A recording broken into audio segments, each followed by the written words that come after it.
The AstraZeneca vaccine is once again being called into question. Just yesterday, results from a U.S. trial showed it was safe and effective. But today, U.S. health officials are accusing the company of cherry-picking data to make it look more effective than it actually is. Already, there were some doubts raised about its effectiveness in older people and concerns about a rare blood clot side effect. It is one of the vaccines approved here in Canada. It's like any other reputation. Once potentially there's some doubt that creeps into that reputation, it's that much more difficult to gain that back. So I think, the press and the concerns around the AstraZeneca vaccine do not help. But what is really important is that we continue to put out accurate and reliable information. So if there is any change to the safety profile, if there is any significant change to how effective this vaccine is, we will take a look at that information and we will communicate it. Dr. Joanne Langley is the co-chair of Canada's Vaccine Task Force. She's also a vaccine investigator with the Canadian Centre for Vaccinology, and she's with us from Halifax. Hi, Doctor. Good to have you on the show tonight. Thank you for making the time. Thank you, Vashti, for inviting me. I want to start off just with what U.S. health officials are saying, and if you could help us clarify. My understanding is it's not about the safety.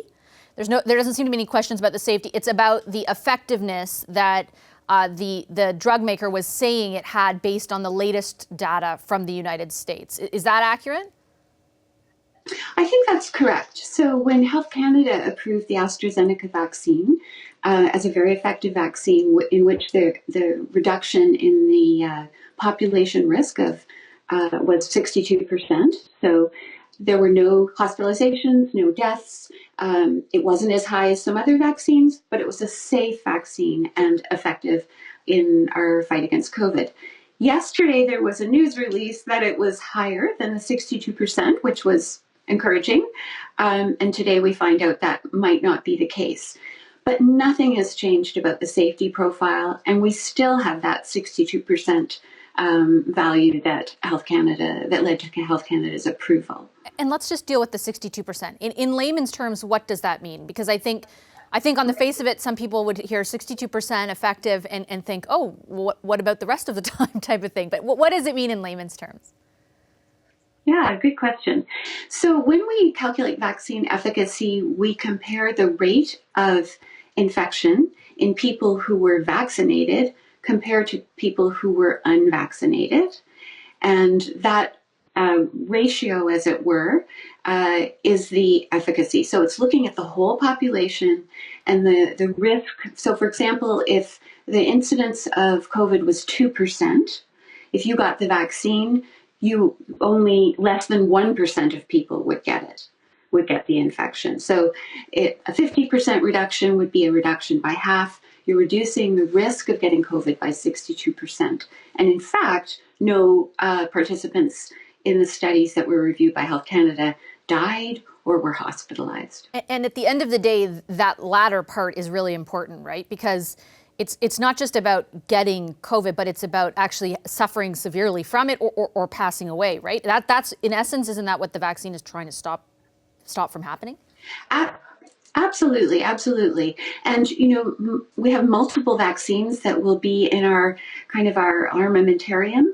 And if we have to deal with COVID in subsequent years, we may end up choosing a different set of vaccines to do that. But to get the whole incidence of disease in the population under control, we need to use those safe vaccines that are here now. And we will look at the long term as it comes. You heard that clip of Dr. Sharma expressing some worry about the back and forth that this plays out in public, right? That there are, this vaccine is safe and it's effective, and then it's this effective or that effective, and then there's this tangential concern around blood clots, which of course, regulators have now looked at. But I'm wondering, from your perspective, are you also worried, and how can we best counter any hesitancy that might be a product of that? Yeah, I think clear and truthful communication is so important. It's important in human relationships, and it's important in large government-funded population health programs. And this is unfortunate that this happened, that there was a miscommunication. But one thing it does show is how important the various safety mechanisms within clinical trials are. So if it's true that, in fact, AstraZeneca gave the wrong efficacy value yesterday, then that was prevented from going further by a data safety management board, which all these large trials do. They're an independent set of experts that look at the data critically on an ongoing basis throughout the trial. They have the power to stop a trial if they are worried about it. So I think it speaks to how well designed these trials are, that there are multiple safety checks along the way to prevent a miscommunication error from becoming something larger. Should it trouble us? I mean, I think you're absolutely right. It certainly reinforces our confidence in regulators, in their abilities. But should it trouble us that the company, if in fact this is true, was quote unquote cherry picking data? Like, that in and of itself almost makes me a bit nervous. Yeah, I mean, that's concerning. The important thing is that companies can't control the information flow. That's why we have regulators. That's why we have immunization advisory groups like in Canada, NACI, multiple checks in the system that will look at the data from different viewpoints. And ultimately, after it's gone through those many reviews, you will have a common set of data and people will be able to come to agreement about what it means. And so at the end of the day, Dr. Langley, for people watching who may be set to receive their dose of AstraZeneca, and there are quite a few of them across the country, or maybe even already have one dose, what would you tell them? I would say good for you for going to get that vaccine. And if your appointment is tomorrow, please keep it. There's no evidence that the things that happened in the last 24 hours alter the safety. The efficacy that led to its approval in Canada still stands. And it's part of our battle against COVID and moving to a more healthy population. Okay, Dr. Langley, I'll leave it there. I do appreciate you sharing your time and expertise this evening. Thank you.